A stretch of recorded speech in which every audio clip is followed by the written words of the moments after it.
오늘은 거룩하고 복된 주님의 날입니다. 다 같이 자리에서 일어나셔서 살아계신 하나님께 예배드리겠습니다.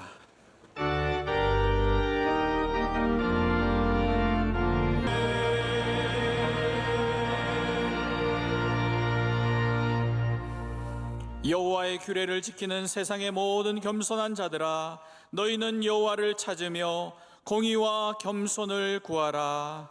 아멘.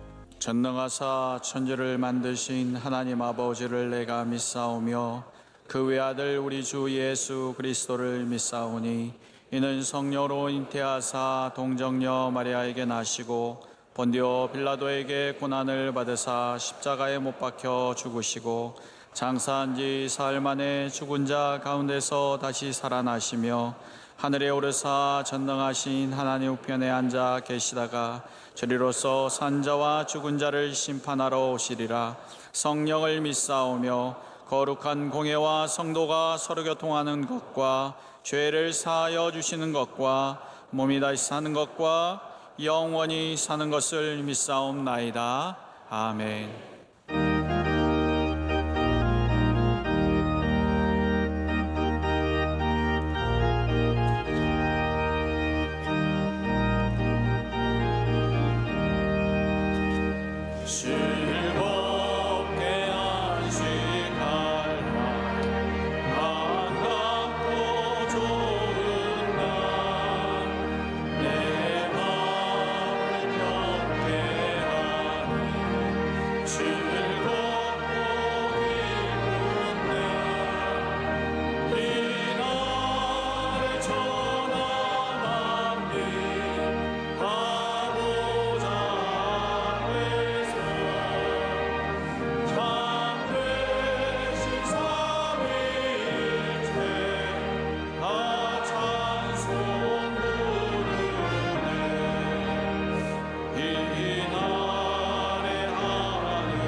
예배를 위하여 장영열 장로님께서 기도하시겠습니다.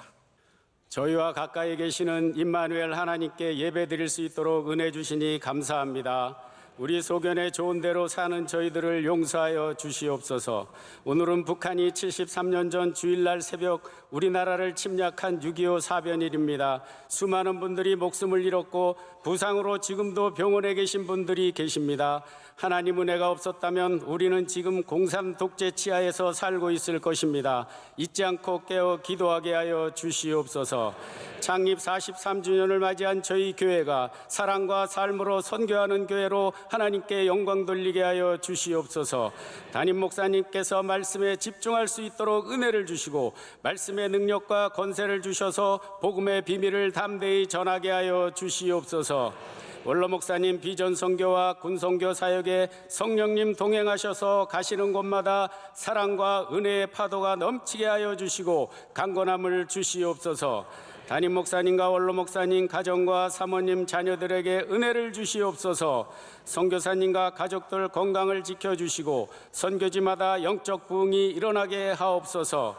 하계 산상성회와 단기 선교와 여름 성경학교에 은혜를 주시옵소서. 대한민국이 자유민주주의와 시장경제 국가로 경제와 국방이 튼튼하게 하여 주시옵소서. 나라가 공산화되면 나도 가정도 교회도 존재할 수 없습니다.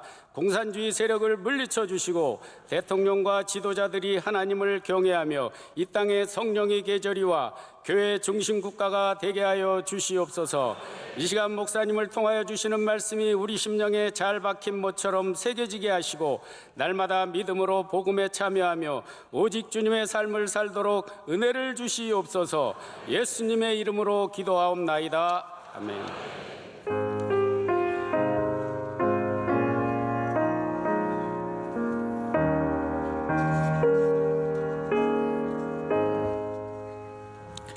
오늘 우리에게 주시는 하나님의 말씀은 신약성경 마태복음 18장 1절에서 4절까지의 말씀, 신약성경 29면에 있는 마태복음 18장 1절에서 4절까지의 말씀을 조시연 정진애 집사님께서 봉독해 주시겠습니다. 그때 제자들이 예수께 나와 이르되 천국에서는 누가 크니이까? 예수께서 한 어린아이를 불러 그들 가운데 세우시고 이르시되 진실로 너희에게 이르노니 너희가 돌이켜 어린아이들과 같이 되지 아니하면 결단코 천국에 들어가지 못하리라. 그러므로 누구든지 이 어린아이와 같이 자기를 낮추는 사람이 천국에서 큰 자니라. 아멘.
이제 말씀으로 은혜 받는 시간입니다. 담임 목사님께서 배움의 능력도 은사입니다라는 제하의 말씀 주실 때 큰 은혜의 시간 될 줄로 믿습니다. 네, 하나님께서 힘찬 찬양 기쁘게 받으신 줄로 믿습니다. 오늘이 한국 전쟁 6.25 전쟁 발발 73주년이 되는 날입니다. 마침 6.25입니다. 또 저는 우리가 여전히 대치하고 있는 상황이지만 휴전이라고 부르고 싶지 않고 종전이라고 부르고 싶습니다. 다시는 전쟁이 일어나서는 안 되기 때문에 우리가 70년 전에 전쟁을 마치고 지금까지 대치하는 가운데 있습니다. 우리가 이런 아픔의 역사를 반복하지 않기 위해서는 하나님의 은혜가 절대적으로 필요합니다. 그리고 또한 우리는 과거의 잘못으로부터, 과거의 아픔으로부터 반드시 배워야 합니다. 저는 개인적으로 역사를 전공했습니다. 역사가 그냥 재밌고 매력적이기만 해서 공부한 것은 아닙니다. 물론 역사가 갖고 있는 재미와 매력도 있지만 우리는 그 역사 안에 담겨있는 인간의 모습들, 악한 모습과 약한 모습과 어리석은 모습들을 다 발견하기 때문에 역사를 다시 들여다봐야 하고 역사로부터 배워야 합니다. 우리가 역사를 공부하는 것만으로도 우리가 내리는 결정에 대해서, 앞으로 벌어질 일들에 대해서 많은 생각할 여지들이 생깁니다. 그래서 사람은 배워야 망하지 않습니다. 사람은 끊임없이 배워야 합니다. 우리 기독교는 배움의 종교입니다.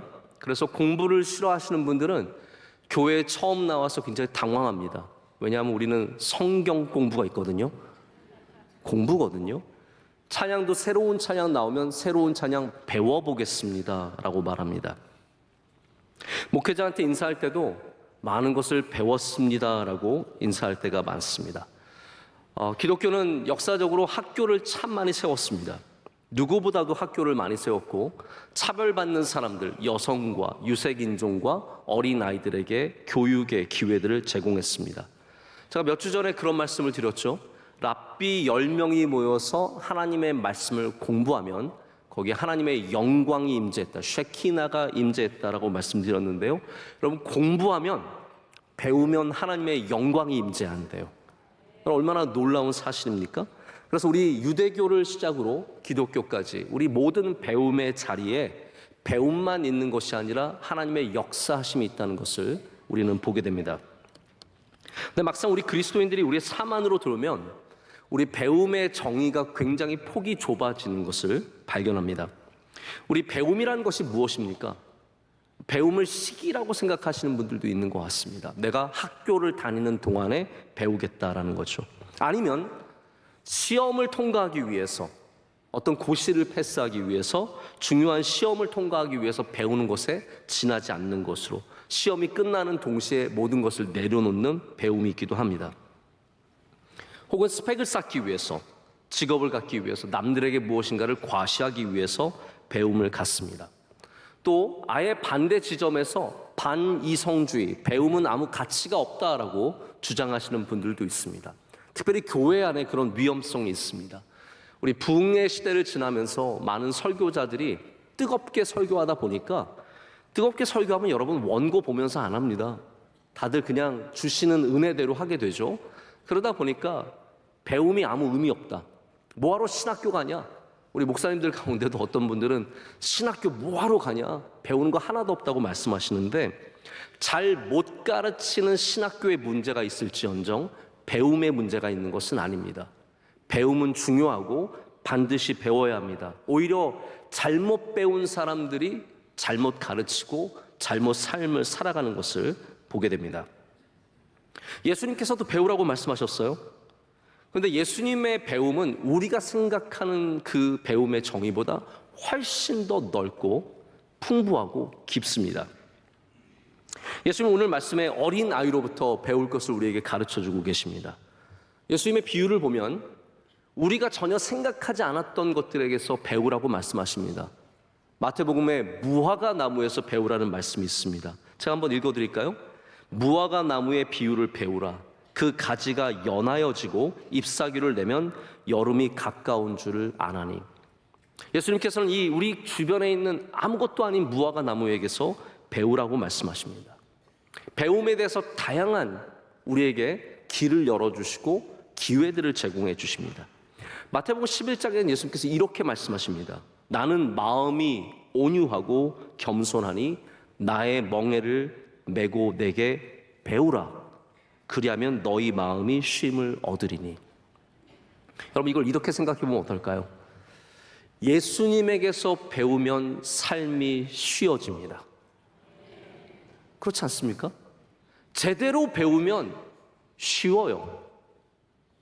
여러분, 김치 담그는 게 얼마나 어렵습니까? 그런데 제대로 배우면 김치 담그는 거 그렇게 어렵지 않습니다. 이상하게 배우니까 힘들고 괴롭고 어려운 거예요. 뭐든지 제대로 배우면 쉼이 있습니다. 우리가 예수 그리스도를 제대로 배우면, 기독교를 제대로 배우면, 믿음을 제대로 배우면 거기 쉼이 있습니다. 그런데 예수님을 잘못 배우니까 교회가 짐이 되고 믿음이 짐이 되고 모든 게 다 짐이 되는 겁니다. 우리는 짐을 쉼으로 바꿀 수 있어야 합니다. 그러기 위해서는 제대로 배워야 된다는 거죠. 예수님에게서 배워야 된다는 겁니다. 제가 좀 하찮은 표현으로 표현하자면 제대로 배워야 엉뚱한 데서 삽질하지 않습니다. 그런 사람들 있죠. 고생은 고생대로 다 했는데 안 되는 거예요. 왜 그렇습니까? 제대로 배우지 않았기 때문에. 올바른 곳에서 삽질하는 게 아니라 엉뚱한 데서 고생하고 있기 때문에 길이 열리지 않고 문제가 해결되지 않습니다. 제대로 배우면 쉽습니다. 우리는 예수님께 가서 제대로 배워야 합니다. 오늘 제목에서 제가 배움의 능력을 은사로 여러분께 제시한 이유가 있습니다. 왜냐하면 배움은 좋은 것이고 은사도 좋은 것이기 때문입니다. 하나님께서 우리에게 은사를 주시는, 기프트라고 하죠.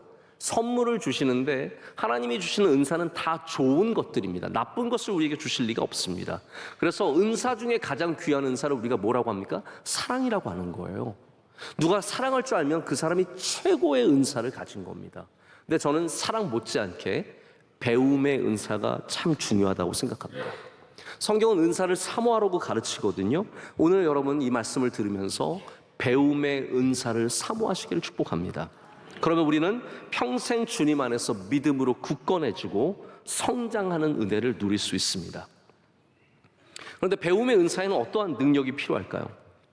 우리가 만약에 배운다라고 한다면 학원에 가야 합니까? 아, 나 배움의 은사를 가르치려고 또 학원에 가야겠구나. 학교에 입학해야겠구나. 여러분, 절대로 우리 배움과 학교가 이렇게 직접적인 관계가 있는 것만은 아닙니다. 내가 좋은 선생님을 못 만나서 못 배운 게 아니죠. 배움은 자세입니다. 어떤 자세를 갖고 있느냐에 따라서 배울 수 있고, 아무리 좋은 곳에 가서 좋은 선생님을 만나도 배움의 자세가 없으면 절대로 하나도 배울 수가 없습니다. 그래서 배울 줄 아는 사람은 어디 갖다 놔도 배움을 갖습니다. 여러분, 그래서 우리의 배움이 오늘 이 말씀을 통해서도, 이 교회 안에서도, 여러분 교회에 뭘 기대하고 오셨습니까? 오늘 배우는 은혜가 있으시길 축복합니다. 배움의 은사를 받은 사람은 저같이 하찮은 사람이 설교해도 은혜를 받을 수 있고 배울 수 있습니다. 그러나 배움의 은사가 없으면 여기에 누가 와도 한마디 배울 게 없게 되는 것이죠. 저는 여러분이 이 말씀을 통해서 배움이 넓어지시기를 축복합니다. 그러면 우리 배움의 은사의 구체적인 모습들을 제가 오늘 무엇인지 몇 가지 좀 말씀을 이제부터 드리고자 합니다. 먼저는 우리는 의외의 대상에서 배울 수 있는 자세가 있어야 합니다. 오늘 예수님께서 우리의 시선을 아이들에게로 옮기셨습니다. 그리고 그 아이들에게서 배울 것을 말씀하십니다. 답이 많죠. 그런데 예수님은 굳이 그 답을 아이들에게서 찾았습니다. 제자들이 물었습니다. 이 제자들의 질문이 항상 이래요. 누가 크냐고, 누가 중요하냐고, 누가 천국에서 큰 사람입니까? 라고 물었을 때 예수님께서 베드로, 너, 그 다음에 요한 이렇게 하지 않으셨습니다. 그 옆에 있는 한 아이를 부르셨습니다. 그를 불러다가 제자들 가운데 세우신 다음에 이렇게 3절에 말씀하십니다. 진실로 너에게 이르노니 너희가 돌이켜 어린아이들과 같이 되지 아니하면 결단코 천국에 들어가지 못하리라. 여기 불려온 아이를 한번 생각해 보십시오. 예수님께서 이 아이처럼 되지 않으면이라고 말씀하셨습니까? 아니죠. 예수님은 아이를 불러다 놓으셨지만 이 특별한 아이처럼이 아니라 모든 아이들처럼, 복수로 적혀 있습니다. 아이들처럼, 어린 아이들처럼 되지 아니하면이에요. 만약에 이 특별한 아이를 예수님께서 가리키시는 것이었다면 이렇게 생각해 볼 수 있습니다. 만약에 그 아이가 착한 아이여서, 훌륭한 아이여서, 예를 들어서 갈릴리 초등학교 전교 회장인 거예요.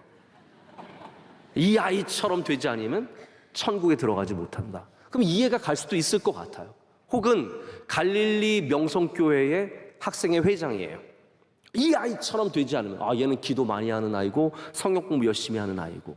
아닙니다. 예수님은 이 아이처럼이 아니라 어린아이들처럼, 우리 보편적인 어린아이들, 어떻게 보면은 아무것도 모르는 그 아이들, 그러나 그 안에 순수함과 그 안에 따뜻함을 갖고 있는 그 아이들처럼 되지 아니하면, 그 겸손한 마음을 갖지 아니하면 우리가 천국에 들어갈 수 없다라고 말씀하시죠. 당시 아이들은 배움의 대상이 아닙니다. 아이들에게서 뭘 배웁니까? 아이들은 배움의 대상으로 관찰하는 그러한 존재들이 아닙니다. 그들은 가르쳐야 하는 존재예요. 여러분, 아이들 가르쳐야죠. 빨리 말 가르쳐야 되고, 밥 잘 먹는 거 가르쳐야 되고, 사람들한테 인사하는 거 가르쳐야 되고, 가르칠 것뿐 아닙니까? 근데 예수님께서는 그 아이들이 가르침의 대상이 아니라 배움의 대상이라는 거예요. 여러분이 여러분의 삶에 무엇이 가르침의 대상이고 무엇이 배움의 대상입니까? 여러분의 배움의 대상의 폭을 넓히지 않으면 우린 절대로 배울 수 없습니다. 어린 아이에게서도 배우는 마음이 있어야 된다는 거죠. 미국의 역사학자 중에 제가 굉장히 존경하는 분이 있습니다. 마틴 E. 마티라고, 이분은 시카고 대학의 역사 교수님이신데 이분이 아주 훌륭한 책을 많이 쓰셨는데 근래에 The Mystery of the Child라고 하는 아이의 신비라는 책의 제목의 책을 내셨어요. 저는 왜 이분이 역사학자가 아이들에 대해서 쓰나 했더니 이분이 아마 할아버지가 되어서 손자 손녀를 키우면서 아이들을 보면서 얘네들이 내가 가르치고 고쳐야 하는 대상이 아니라 내가 이들을 통해서 생명력을 얻고 교훈을 받고 깨달을 수 있는 존재라는 것을 알게 되신 것 같아요. 그래서 아이들이 신비하다는 거예요. 아이들이 갖고 있는 그 모습들이 우리에게 신비롭게 다가온다는 것이죠. 여러분, 모든 것들은 그렇습니다. 우리가 그 대상을 신비의 존재로 변화시킨다면 우리를 충분히 가르칠 수 있는 능력이 있습니다. 우리가 의외의 대상에서 배운다는 것은 우리의 배움의 범위가 넓어진다는 것을 말합니다. 예수님은 우리의 배움의 능력을 확장시켜 주시는 분이십니다. 배움의 은사가 있는 사람들은 범위가 넓습니다. 똑똑한 사람에게만 배우는 게 아닙니다. 대단한 사람에게만 배우는 게 아니라 성공한 사람, 우리 대부분 성공한 사람들에겐 귀를 기울입니다. 근데 내 남편에겐 귀를 기울이지 않습니다. 우리가 잘 나가는 사람들에게는 귀를 기울이지만 내 옆에 있는 사람에게는 귀를 잘 기울이지 않습니다. 예수님께서는 훌륭한 대단한 사람을 데려다 놓고 이 사람이 천국에서 크다고 말씀하신 것이 아니라 하찮은 우리 주변의 약한 존재들을 불러다 놓으시고 이 사람이 천국에서 크다라고 말씀하십니다. 그래서 예수님의 비유에는 우리가 참 익숙하지만 배울 것이 아니라고 생각했던 존재들이 등장합니다. 그 기대하지 않았던 대상들이 무엇일까요? 성경 한번 예수님 비유를 한번 생각해 보세요. 겨자씨 아닙니까? 겨자씨? 겨자씨에서 뭘 배워요? 그 작은 흩날리는 씨앗에서 뭘 배우겠습니까? 그런데 예수님께서는 그 겨자씨에 천국이 담겨 있다고 말씀하시는 거거든요. 하나님의 사랑을 얘기한다면 누구를 데려다가 하나님의 사랑을 얘기해야 될까요? 제가 만약에 오늘 하나님의 사랑에 대해서 설교를 한다. 그럼 제가 쓸만한 예화들은 테레사 수녀님이라든지 우리나라의 손양원 목사님이라든지 이런 분들 얘기하면서 하나님의 사랑 얘기할 것 같은데 예수님은 어떤 위대한 인물을 데려다가 이 사람이 하나님의 사랑을 보여줬습니다라고 말하지 않습니다. 예수님께서 하나님의 사랑을 말씀하실 때는 목자를 얘기하셨습니다. 목자, 잃은 양을 찾아 나서는 목자. 얼마나 평범한 존재입니까? 자, 뜨거운 기도. 포기하지 않는 기도의 예를 누굴 들면 좋을까요? 기도의 용사들, 조지 밀러, 늘 기도하면 응답받던 그런 사람들 얘기하면 되지 않겠습니까? 근데 예수님은 포기하지 않는 기도의 예로 과부를 드셨습니다.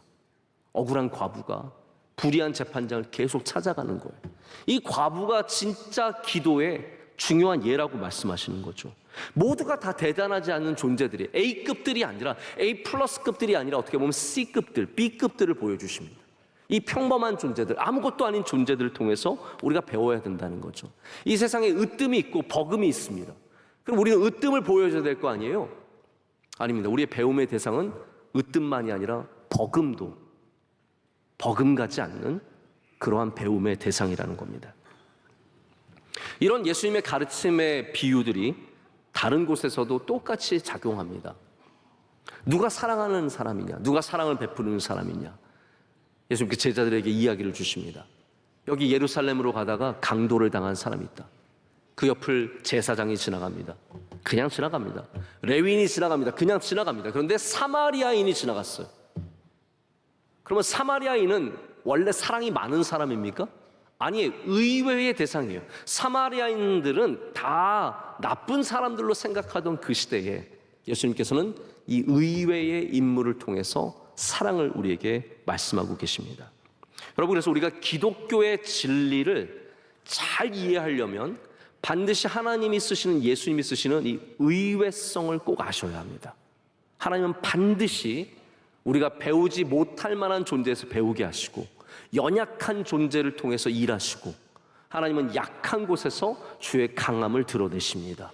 이게 의외성이고 오늘 주님의 말씀에 등장하는 배움의 가치입니다. 제가 가끔 아빠로서 기분 좋고 뿌듯할 때가 언제냐면요, 우리 저녁에 이제 아이들과 자기 위해서 저희가 다 한 방에 자니까 침대에 제가 앉아서 아이들한테 책 읽어줄 테니까 오라고 합니다. 때로는 아이들이 책 읽어달라고 책을 줍니다.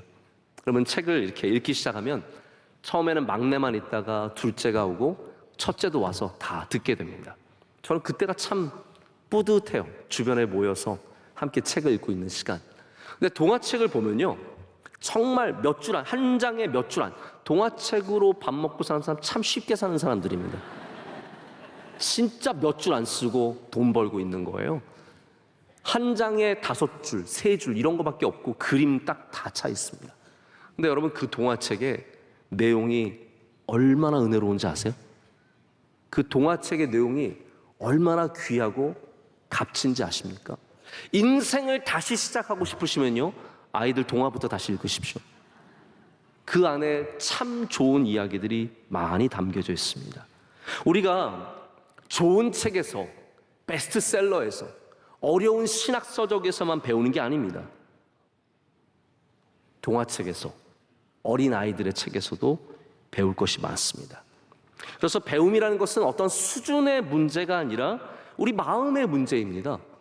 수준이 높아야만 배울 수 있는 것이 아니라 수준이 낮아도 배울 게 있습니다. 배움은 장소와 대상을 불문하고 이어져 가야 합니다. 오늘 예수님께서 어린아이들의 낮은 마음을 배우라고 하십니다. 우리 대부분의 사람들은 배움의 대상과 가르침의 대상을 딱 정해놓습니다. 이 사람은 내가 배울 만한 사람이고 저 사람은 내가 가르쳐야 할 사람이라는 거죠. 이게 좀 뒤바뀌셔야 합니다. 섞여야 합니다. 제가 며칠 전에 이름만 대면은 웬만한 기독교인이면 다 알 수 있는 유명한 목사님들 몇 분을 만났습니다. 그런 자리에 갈 때마다 떨리게 갑니다. 근데 거기 연세가 좀 있으신 목사님 한 분께서 그런 말씀을 하시더라고요.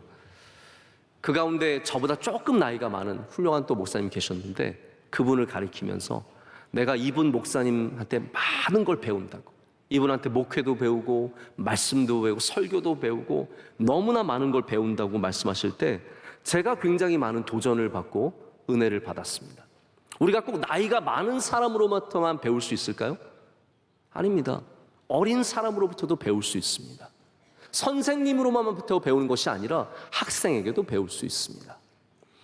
우리 명성교회에 전도사님들이 많이 계십니다.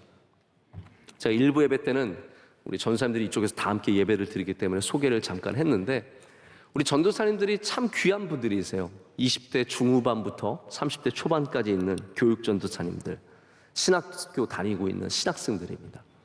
이분들이 교회 학교에서 설교를 하시죠. 설교를 하시는데 뭐 유치부에서도 하고 타가부에서도 하고 중고등부에서도 합니다. 그런데 이분들이 설교하시면요, 우리 부장 집사님들, 뭐 30년 봉사하신, 20년 봉사하신 권사님들, 집사님들이 얼마나 은혜를 받는지 모릅니다. 저도 마찬가지입니다. 우리 전도사님들 설교에 은혜 받을 때가 참 많이 있습니다. 여러분, 은혜는 훌륭하고 위대한 목사에게서만 받는 거 절대로 아닙니다. 나보다 나이가 많고 경륜이 깊고 지혜가 많은 분들에게만 배우는 게 아닙니다. 우리 앞에 누가 섰든지 배우려는 마음이 있다면 우린 그 마음을 통해서 배움의 은혜를 누리게 되는 것이죠. 여러분, 이런 교회가 은혜 있는 교회입니다. 대단한 사람으로부터만 은혜 받는 것이 아니라 우리 어린 전도사님에게도 풍성한 은혜를 받을 수 있는 곳, 거기가 바로 배움의 은사가 있는 교회의 모습입니다. 두 번째는 비유를 통해서 배우라고 말씀을 드리고 싶습니다. 비유를 통해서 배우라는 것은 다른 말로 말하자면 가까운 곳에서 배우라는 말입니다. 오늘 말씀에서 우리에게 가르쳐주는 또 다른 배움의 모습은 우리의 배움의 대상이 가까운 곳에 있다는 겁니다. 그래서 이 말씀은 사실 지난주의 연장선상에 있습니다. 제가 지난주 가까이 있는 것, 귀하게 여기라고 말씀을 드렸지만 이미 다 잊고 오셨겠죠. 네.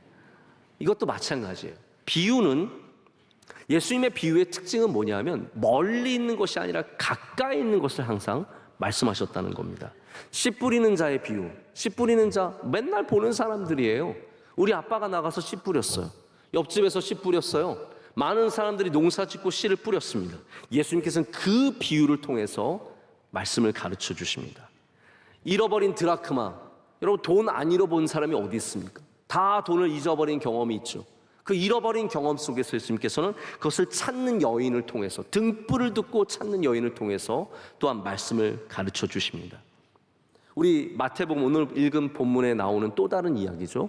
잃어버린 양을 찾는 비유, 목자의 비유. 모든 사람들이 양을 치던 그 시대에 바로 목자의 비유를 통해서 하나님의 마음을 가르쳐 주셨습니다. 탕자의 비유는 어떨까요? 여러분, 집에 속 새기는 사람 없는 집이 어디 있습니까? 모든 집에는 속 새기는 사람이 반드시 한 명은 들어가 있습니다.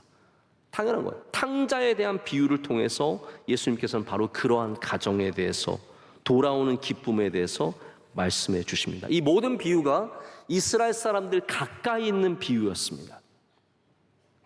예수님께서는 이렇게 멀리 있는 것이 아니라 쉬운 것으로, 누구나 이해할 수 있는 것으로, 가까이 있는 것으로 말씀해 주셨습니다. 저도 이제 설교를 자주 하는데 설교할 때마다 제가 참 어려운 게 뭐냐면요, 쉽게 전달하는 게 제일 어렵습니다. 쉬운 이야기가 제일 어렵습니다. 만약 저에게 여러분께서 목사님 어렵게 설교해도 괜찮으세요 하면 저는 진짜 신날 겁니다. 어렵게 설교하는 게 제일 쉽습니다. 어려운 이야기 몇 개 갖다 붙여놓고 그러면 여러분은 하나도 모르시겠지만 저는 신나서 얘기하고 끝나고 얼마나 편한지 모릅니다. 근데 쉬운 이야기는 정말로 열심히 준비해야 되고 깊은 이해를 갖고 있어야 합니다. 제가 실력이 부족하니까 여러분께 쉽게 전달해드리지 못해서 죄송할 때가 참 많이 있습니다. 원래 비유라는 말 자체가 파라볼레이거든요. 헬라어로 파라볼레인데 파라볼레가 아니라 파라볼레예요. 패러블, 영어로는 패러블이죠. 파라는 가까이 있다는 뜻이에요. 내 주변, 페라미터. 그래서 영어에도 페라라는 단어가 많이 나오지 않습니까? 파라는 가까이 있다는 뜻이고 볼레는 던지다는 뜻이에요. 내 가까이 있는 것을 내 앞에 던져놓고 보는 것이 바로 비유입니다. 예수님의 비유는 다 쉬운 것들을 앞에다 놓고 말씀해 주시는, 겨자씨 하나 놓고 말씀하시는 것이고 오늘은 어린아이를 데려다 놓고 말씀을 하시는 겁니다. 제가 지난주 연장선상에 있다고 말씀드렸죠. 우리는 배우는 것도 뭔가 좀 멀리 가서 배워야, 유학을 가야 잘 배우는 거라고 생각을 하고 좋은 곳에서 배워야 내가 많이 배울 수 있다고 생각을 합니다. 근데 여러분, 삶의 문제가 어떻습니까? 우리가 항상 어디에 가서 배울 수 있는 입장이 아니잖아요. 다 바쁘게 살고 있잖아요. 직장 가야 하고 가정 돌봐야 하는데 언제 시간을 내서 한 달을 가서 배우고 돌아옵니까?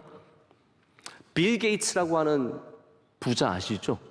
빌 게이츠. 빌 게이츠는 1년에 일주일을 딱 내어서 남태평양에 있는 섬은 통째로 빌려가지고 거기에 비행기, 자기 자가용 비행기 타고 가서 일주일 동안 가져온 책만 읽고 핸드폰도 다 꺼놓고 그렇게 보낸대요. 저 좀 그렇게 하게 해주세요. 저도 그러면 배우고 올 수 있을 것 같아요. 근데 우리가 다 그렇게 할 수 있습니까? 누가 우리가 시간을 일주일 빼기가 얼마나 어려운데요. 혼자 가긴요. 혼자 가면 아내한테 쫓겨납니다. 아이들은 뭐라고 하겠습니까? 책만 읽고 어떻게 핸드폰 끄고 있으면요 난리 납니다. 직장 상사들이 난리 납니다. 핸드폰 끄고 지낼 수 있는 사람은 능력 있는 사람들이에요. 카톡 없는 사람들, 제가 보니까 카톡 없는 사람 별로 없는데 원로 목사님도 없고 저도 없거든요. 차이가 약간 있다면 원로 목사님은 할 줄 몰라서 없으신 거고 저는 안 하는 거죠. 다 우리는 카톡의 노예로 살고 있고 핸드폰을 끌 수 없습니다. 그럼 우리는 못 배우는 겁니까? 우리는 배울 수 있는 기회가 없는 겁니까? 제가 2012년도인가 3년도에 좀 말하기도 이름이 너무 거창한 직분을 하나 받게 되었어요. 다보스 포럼에서 영 글로벌 리더로, 영도 아니고 글로벌도 아니고 리더도 아닌데 세 가지가 다 있는 그런 일을 하게 되었습니다. 제가 그거를 한 5년 동안 하게 되었는데 저에게 굉장히 좋은 기회를 많이 제공을 했어요. 이제 그 중에 하나가 세계적인 대학에 가서 한 달 혹은 두 달, 몇 주 동안 연구할 수 있는 기회를 주는 거예요. 이메일이 왔습니다. 하버드 케네디 스쿨에서 3주 동안 프로그램이 있는데 가겠냐라는 거예요. 한 번은 또 왔는데 싱가포르에 있는 리콴유 대학에서 한 달 동안 공부할 수 있는데 가겠냐는 거예요. 한 번은 또 왔는데 옥스퍼드 대학에서, 그 옥스퍼드 대학에서 다시 공부할 수 있는 기회가 있으니까 가라고 저에게 연락이 왔어요. 근데 여러분, 목회하는데 언제 거기에 갈 수 있겠습니까? 지금은 약간 후회가 돼요. 내 이력서에 하버드 넣으면 얼마나 멋있을까? 옥스퍼드 들어가 있으면 얼마나 고상해. 옥스퍼드 들어가 있으면 얼마나 괜찮을까? 근데 여러분, 저는 후회하진 않습니다. 하버드에 가야만 배우는 것 아닙니다. 그런 기회가 아니더라도 우리 주변에 주신 것만으로도 배울 수 있습니다. 예수님께서 가까이 있던 한 어린아이를 불러서 가르쳐 주셨듯이 우리 배움의 자세를 가진 그리스도인들은 우리 가까이에 있는 것부터 배움의 자세를 열고 배울 수 있어야 합니다. 내 가까이 있는 사람이 누구인가?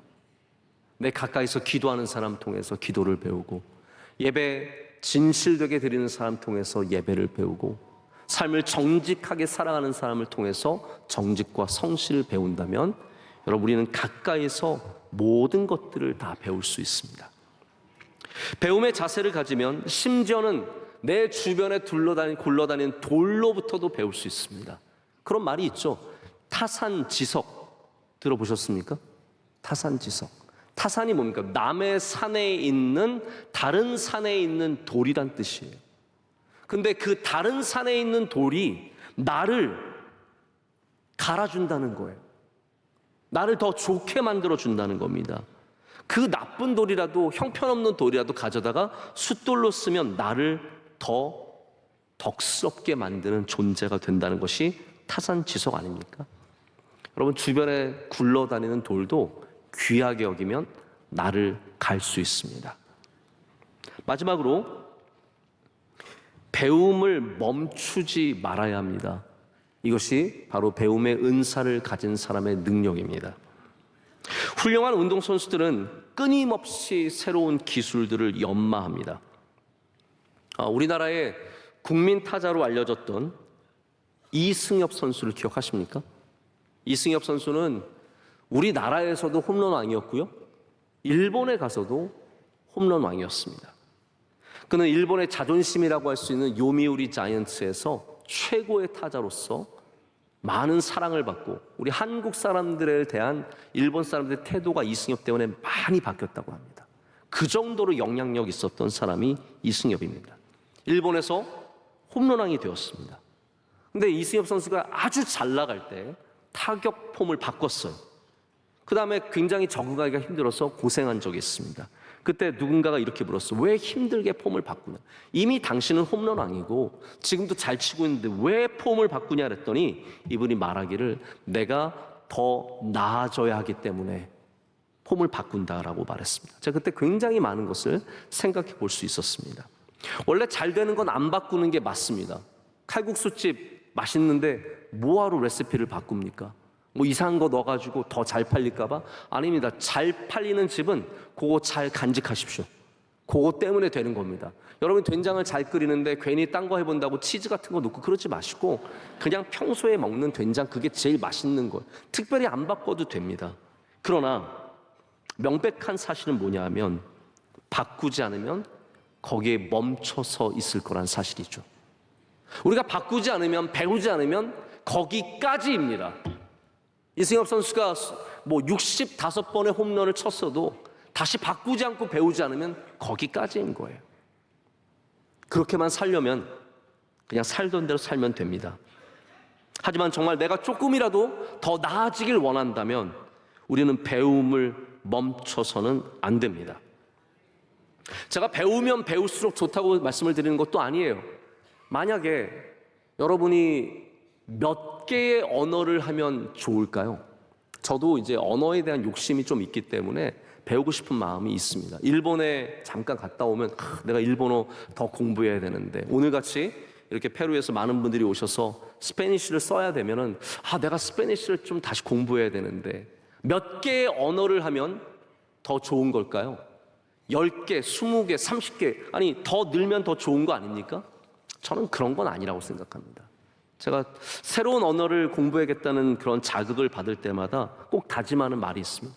영어나 잘하자. 한국말이나 잘하자. 여러분 더 많은 운동, 얼마나 많은 운동을 배우셔야 행복하시겠습니까? 어떤 분들은 배움을 소비하시는 분들이 있어요. 항상 뭔가를 배워요. 왜냐하면 그게 기쁘고 즐겁고 좋거든요. 근데 여러분 배움을 소비만 하면 안 됩니다. 배움은 생산적이 되어야 합니다. 배움이 나의 삶 가운데 열매를 맺어야지 배우기 위해서 돈과 시간과 모든 노력을 다 쏟고 그 기쁨만으로 살아가서는 안 된다는 거죠. 중요한 것은 내가 몇 개의 언어를 할 수 있느냐, 몇 가지의 운동을 할 수 있느냐가 아니라 여러분의 배움을 멈추지 않는 것이 중요하다라는 겁니다. 배움을 멈추는 순간 우리의 성장도 멈추게 되어 있습니다. 제가 말씀을 맺겠습니다. 사막에서 바다 화석이 발견되는 거 여러분 아십니까? 사막을 파다 보면 그 아래에 바다에 살던 생물들의 화석이 있는 거 보면 참 신기합니다. 아마 지구의 지형이 계속해서 바뀌고 있기 때문에 한때 바다였던 곳이 육지가 되고 육지였던 곳이 바다가 되는 일들이 반복해서 일어날 겁니다. 하지만 더욱더 중요한 사실은 이겁니다. 어떠한 땅도 물이 없어지고 비가 내리지 않으면 점점 사막화된다는 것이죠.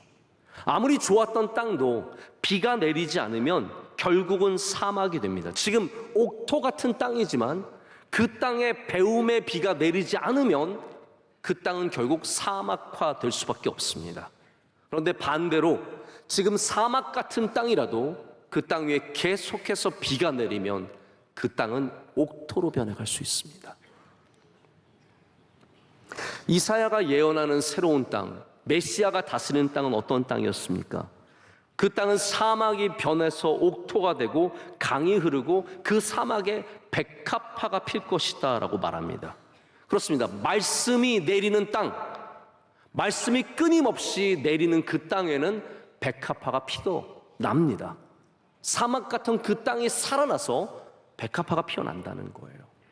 그러나 말씀의 비가 멈추고 배움이 멈추고 하나님의 말씀이 나에게 전혀 감동이 되지 않는 그런 땅은 점점 삭막해져서 사막으로 변해갑니다. 그래서 성경에는 애굽의 땅, 그 비옥한 땅이 사막이 될 것이다 라고 예언하는 말씀이 나옵니다. 여러분, 오늘 배움의 비가 내리시기를 축복합니다. 하나님의 말씀, 여러분 이 말씀을 계속 배우시길 축복합니다. 이 말씀을 내 안에 받아들이고 내 안에서 비가 되어 양식이 되어 열매가 되어 나의 삶을 변화시키시고 나의 삶을 바꾸시고 아름답게 만드시는 그 일을 하나님께서 계속 하시도록 우리 끊임없이 배움의 자세를 갖고 배움의 문을 열고 배움의 은사를 개발할 때 하나님께서 그 말씀의 비를 여러분의 삶 가운데 계속해서 주시고 그로 말미암아 여러분 모두가 아름다운 열매 맺는 복된 땅이 되게 하실 줄로 믿습니다. 기도하겠습니다. 하나님 아버지 감사합니다. 오늘 주님 주신 말씀 멈춰있는 우리에게 주시는 배움의 말씀인 줄로 믿습니다. 하나님 지금까지 믿어왔던 것으로 살지 않게 하시고 지금부터 배우는 것으로 살게 하여 주시옵소서. 우리의 배움의 자세가 다시 주님 앞에 바로 서게 하여 주시오며 닫혔던 배움의 문들이 활짝 열리는 은혜를 허락하여 주시옵소서. 예수님의 이름으로 기도드립니다. 아멘.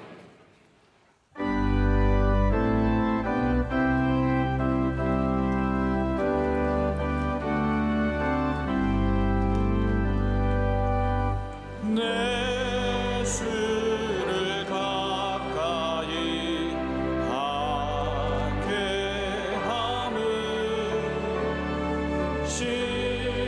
십자가 짐 같은 고생이나 내 인생 소원을 늘 찬송하면서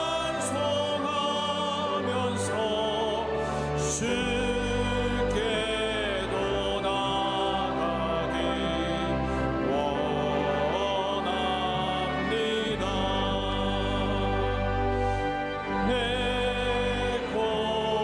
고생하는 것 옛 야곱이 돌베개 메고자 갔습니다. 금에도 소원이 늘 찬송하면서 주께도 나가기 원합니다.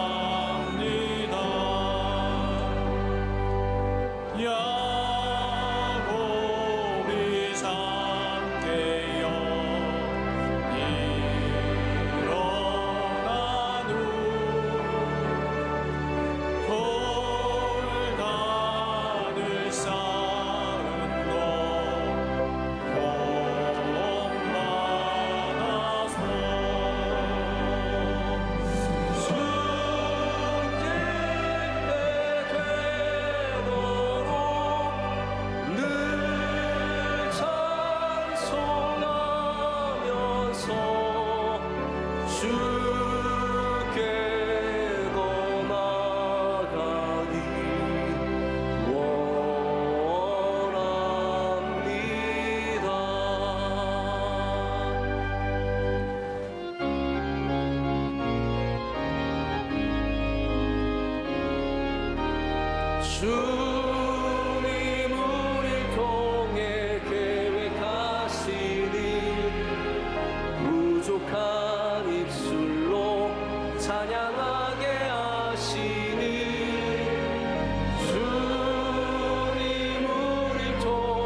이제는 우리 주 예수 그리스도의 크신 은혜와 하나님 아버지의 영원하신 사랑과 성령님의 배우게 하심과 그 인사를 넉넉하게 우리 가운데 허락하심이, 그 교통하심이 주의 말씀을 붙잡고 우리의 삶으로 나아가는 모든 주의 사랑하시는 성도들과 그 귀한 가정과 주님께서 함께 하시는 기업 위에 이제로부터 영원토록 함께 하시기를 간절히 축원하옵나이다. 아멘.